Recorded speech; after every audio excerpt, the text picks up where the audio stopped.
Hello, I'm Gauze, and this is Compion, my channel documenting my journey towards a more fulfilling life through competence and connection.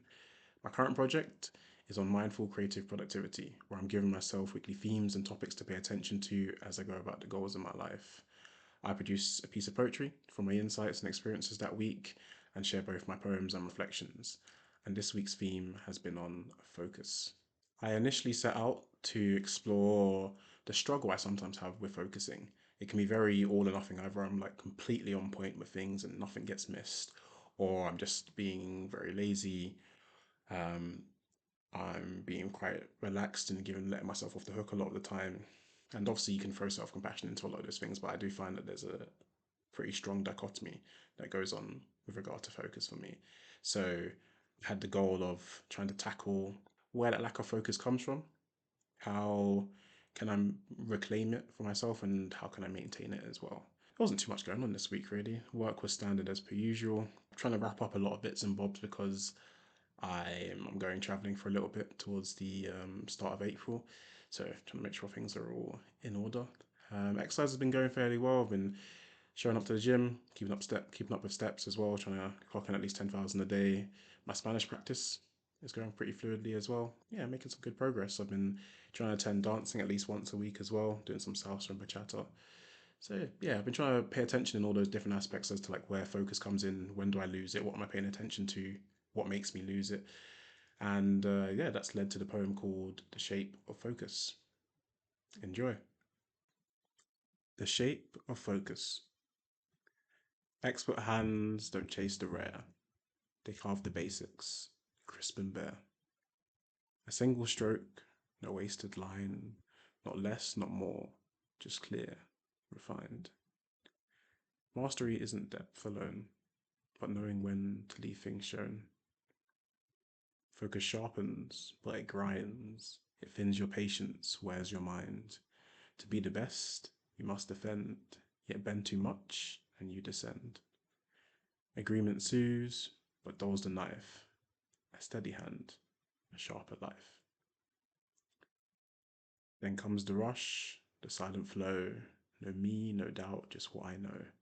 The world retracts, the moment grows, a current strong enough to close the space between intent and act. No fear, no wait, no looking back. But pull too hard, and fear appears. The self returns, its voice unclear. What if? What then? Each thought a chain, each doubt a thread that pulls again. Yet step beyond and see it true. Focus fades when it's all on you. Welcome back, and thank you for listening to the poem. Before we get into the reflection section, if you're liking the video so far, please do leave a like and subscribe so you don't miss any future videos. So, reflections. For me, the first section was about recognizing within myself that a lot of my focus comes from understanding the basics of something, understanding something so well that I can be quick with it and also accurate with it without having to sacrifice one or the other. So the capacity to be both concise and precise without sacrificing one for the other or losing the meaning of whatever I'm saying or doing as well. And it can also be quite taxing.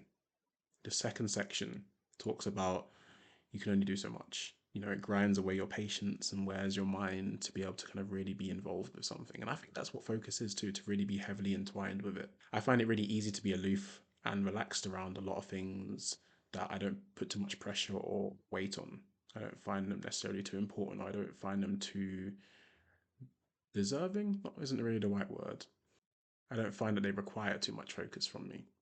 For the things that I do focus on a lot, I find myself deeply involved with them. And I also find in those scenarios that my agreeableness often reduces too. You know, if you know what works well or what's required to get something into a good shape, it's hard to compromise readily or accept maybe subpar suggestions or methods that you don't really agree with. I would also say that mode of focus has a nice little confidence boost attached to it. That's kind of what I go to with the third section, and it comes from knowing that your full attention is devoted, or at least as much as is necessary to get the task completed. And I often find that this state of optimal focus is often tied to when I'm also thinking of myself the least. Not in a manner where I'm putting myself last or not respecting myself, but more just thinking of myself less. I think this point is probably made best in reference to the last section, talking about that comprehension of how apprehension and anxiety can harm your focus and efficacy, and how a lot of that is actually rooted in us being too focused on ourselves, how we're being perceived, how we're performing.